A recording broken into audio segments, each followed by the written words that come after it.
2005, j'étudie des entreprises libérées.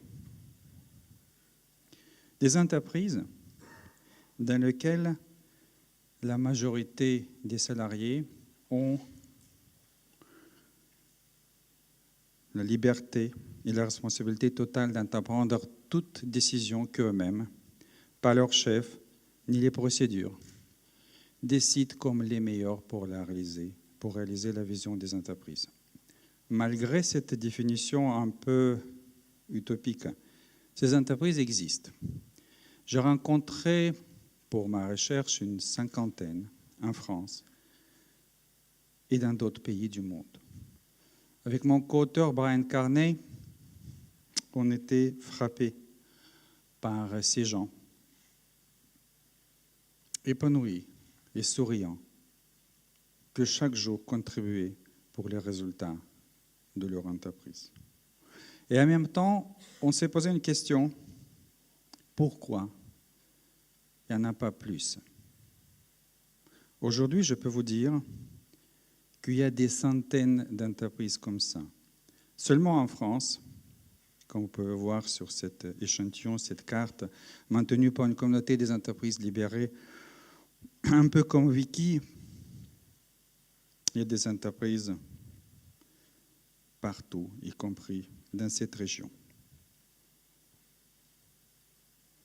Alors, qu'est-ce qui s'est passé entre 2005 et aujourd'hui? Au début, nous nous sommes posé une question, comment fonctionnent ces entreprises? Et est-ce que toute entreprise peut être une entreprise libérée? Question tout à fait justifiée, souvent posée, parce qu'on peut voir beaucoup d'exemples, mais se demander, est-ce que dans mon propre entreprise, c'est possible? On est tous donc à la recherche des modèles. Et assez rapidement, on a compris qu'il n'y a pas de modèle d'entreprise libérée, que c'est une philosophie, juste quelques principes et quelques convictions, que rechercher un modèle est une erreur, une distraction, que la question est-ce que toute entreprise peut être libérée n'est pas bonne. Que la vraie question est est-ce que tout patron d'entreprise peut devenir un leader libérateur? Alors quand on pose cette question, on entend souvent de la part des patrons « Ah non, moi je ne pourrais pas, je ne suis pas charismatique ». C'est vrai que quand on entend des leaders libérateurs de cette première génération des pionniers comme Jean-François Zobrist, qui a libéré Favy, une fonderie en Picardie depuis 1983, ou Jean-Michel Keguini, qui a fait un Wotan atelier pendant cette même époque, un équipementier. On est frappé par leur charisme. Mais il y a un troisième homme dans cette cohorte. Il s'appelle Michel Musenhoter, qui a libéré la filiale d'un groupe allemand, SEW en Alsace, à partir de 1989. Et Michel est d'accord avec moi. Il n'est pas charismatique. Il parle doucement. Il parle peu. Il m'est arrivé d'assister à un déjeuner qu'il a organisé lors de ma visite avec 8 managers de ces mini-usines. Et pendant 2 heures, Michel n'a pas prononcé un mot. Mais il y a quelque chose de charismatique chez ces gens, chez ces leaders. Quand ils parlent, on les écoute et on les écoute attentivement. Quand ils parlent. Parce qu'ils ne parlent pas pour discipliner les gens. Ils ne parlent pas pour demander des comptes. Ils ne parlent pas pour dire ce qu'il faut faire ou donner des solutions, les leurs. Ils ne parlent que pour rappeler 2 choses. D'abord, la vision à rêve. Pourquoi chaque jour nous venons au travail? Quel est le sens? Quel destin allons-nous accomplir ensemble? Et il rappelle la deuxième chose, leur conviction. Que l'homme est digne de confiance, que chacun possède un don et que les êtres humains aspirent à la liberté.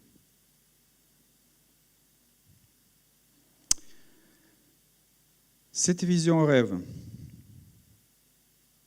c'est ce qui a permis à ces leaders libérateurs de révéler le potentiel de leur entreprise.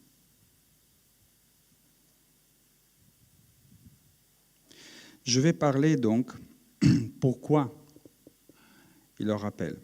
Parce que les êtres adultes oublient rapidement les rêves, à la différence des enfants. Et qu'il faut rappeler ces rêves pour qu'ils puissent remettre de nouveau ce rêve dans leur cœur. Et comment on peut toucher les cœurs des gens?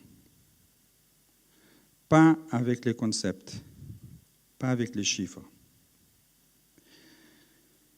Personne ne se lève et ne saute du lit le matin pour faire EBITDA 12%. Si vous voulez toucher les cœurs des gens, il faut raconter des histoires qui enchantent. Je vais vous raconter quelques-unes que j'ai entendues de la part d'un leader libérateur d'exception, lui aussi, Bob Davids.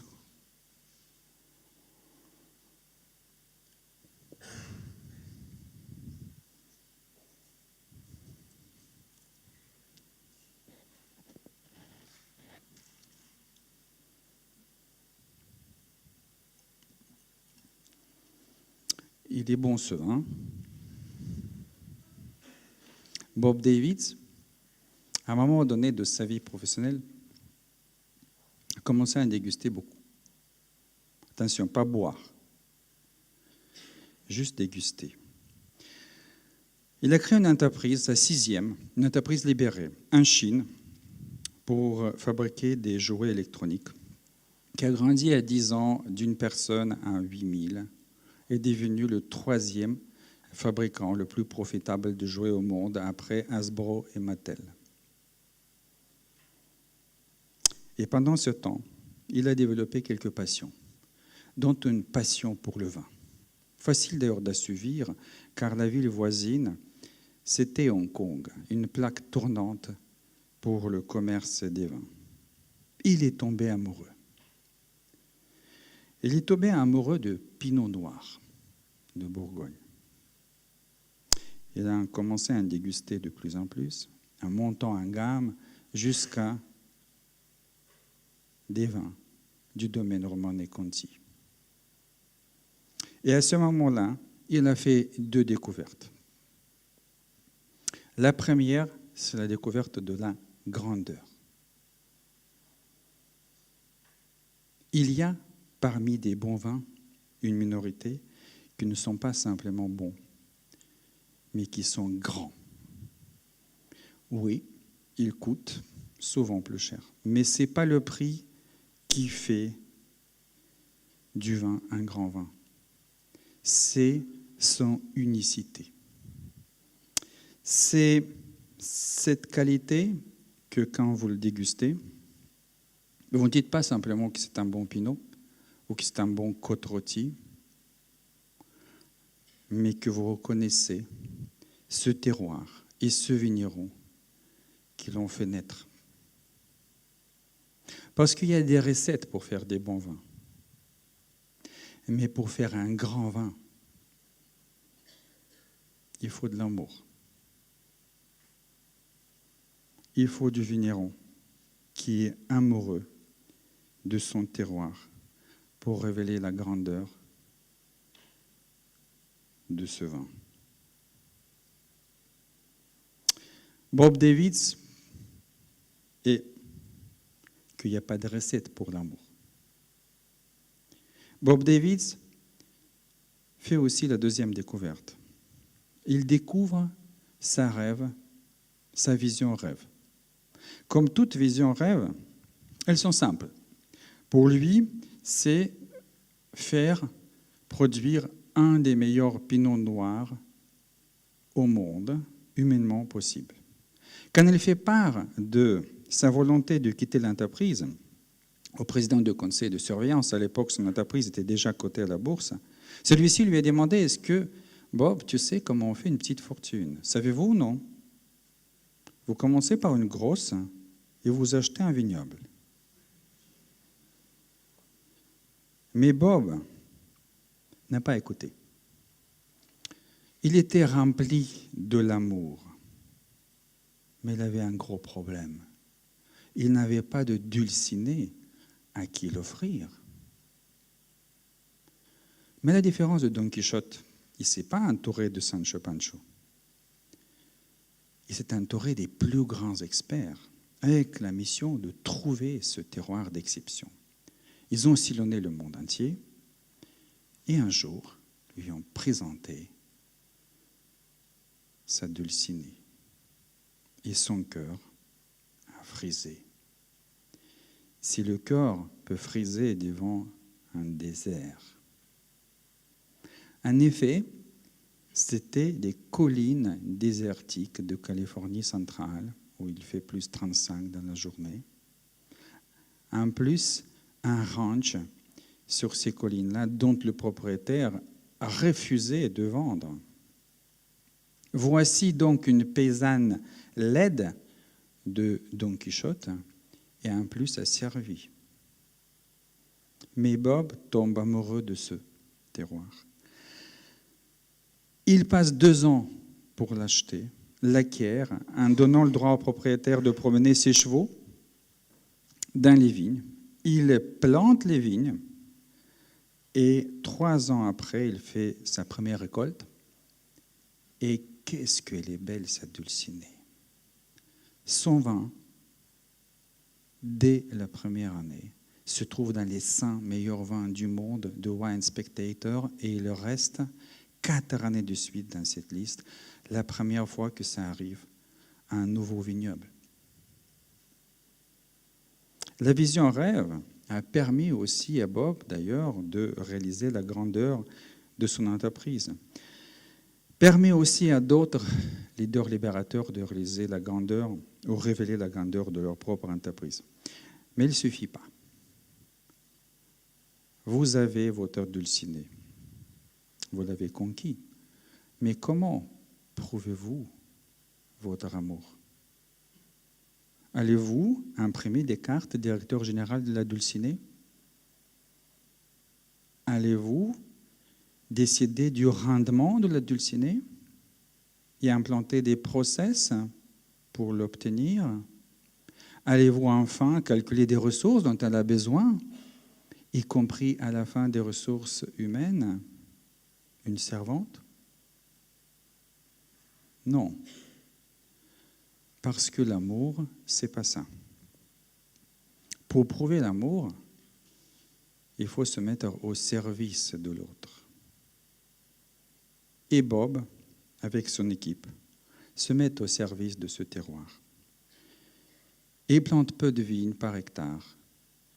Il cultive un bio et puis après un biodynamie. Ils font tout pour satisfaire les besoins de ces vignes en eau, en minéraux et en lumière. D'ailleurs, c'est exactement la même approche que Bob utilise pour son équipe. Parce que les êtres humains, ils ont aussi des besoins. Et si vous arrivez à les satisfaire, vous allez révéler la grandeur qui est en eux.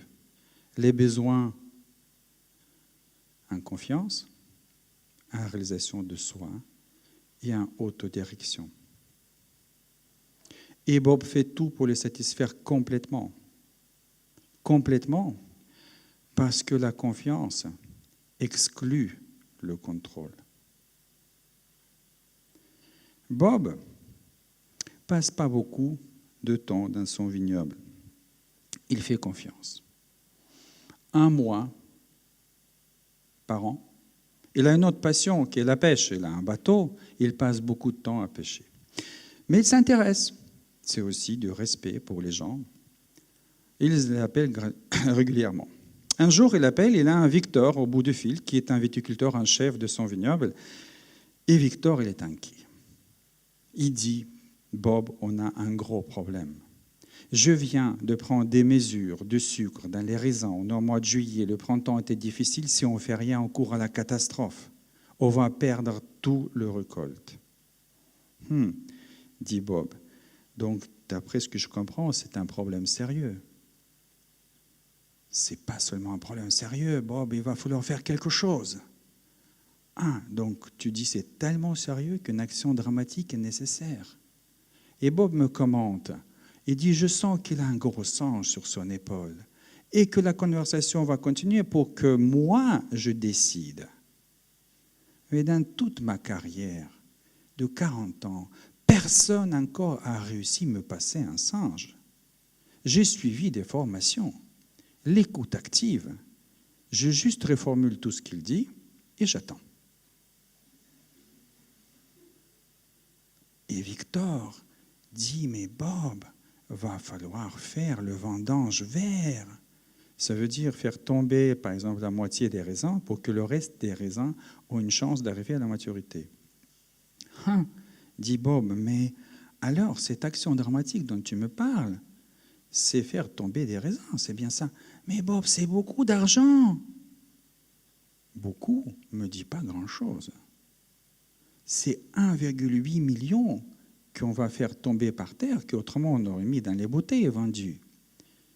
Bob me commente que cette fois-ci, je vois que ce n'est pas simplement un gros singe, c'est une gorille King Kong qui est là. Et à ce moment-là, il lui dit, Victor, je ne pourrais pas t'aider avec ce problème. Je suis un ingénieur. Je ne connais rien à viticulture. Tu es un des meilleurs viticulteurs en Californie centrale. Je ne pourrais pas te dire ce qu'il faut faire. La seule chose que je peux te dire, pourquoi on est là pour produire un des meilleurs pinots noirs au monde humainement possible. Victor, cette conversation est terminée. I'm going fishing. Il a raccroché.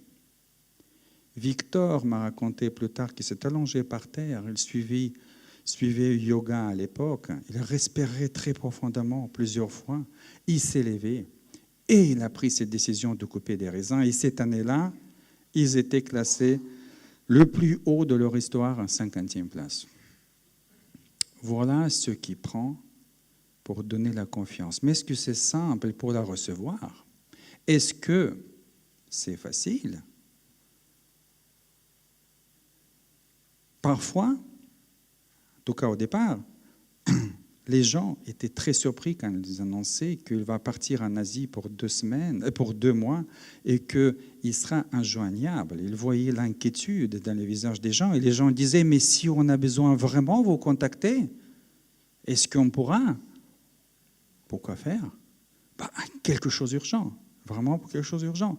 Oui, uniquement pour quelque chose d'urgent, bien sûr. Disait Bob, si vous avez ce sentiment d'urgence extrêmement fort, allongez-vous par terre. Restez couché tant que ce sentiment ne vous passe pas. Levez-vous, prenez la décision et m'envoyez-moi un mail. Parce que c'est important pour les leaders libérateurs de voir si les gens agissent dans le sens de la vision. Pour terminer, oui, les grands leaders ont du charisme pour rappeler la vision rêve, pour rappeler leurs convictions. Mais ils ont aussi quelque chose du Don Quichotte. J'emprunte cette idée de James March, un des grands chercheurs de leadership. Il a remarqué que la plupart des patrons agissent à des fins utiles, pas Don Quichotte. tout ce qu'il fait n'apporte aucun résultat. Alors pourquoi il le fait? Par l'amour, par sa vision rêve et par ses convictions. Ce n'est pas pour dire que les actions utiles ne sont pas nécessaires. Oui, ils le sont, mais ce n'est pas ces actions-là qui font des grands leaders. Oui, les grands leaders savent corriger leurs actions en fonction de la réalité. Ils utilisent du bon sens. Mais ce n'est pas ça qui le fait avancer. Ce qui le fait avancer, c'est leur rêve et leur conviction que les êtres humains sont dignes de confiance, que chacun possède un don et qu'ils aspirent à la liberté. En somme, ils sont habités par l'amour des étoiles et des hommes. Merci.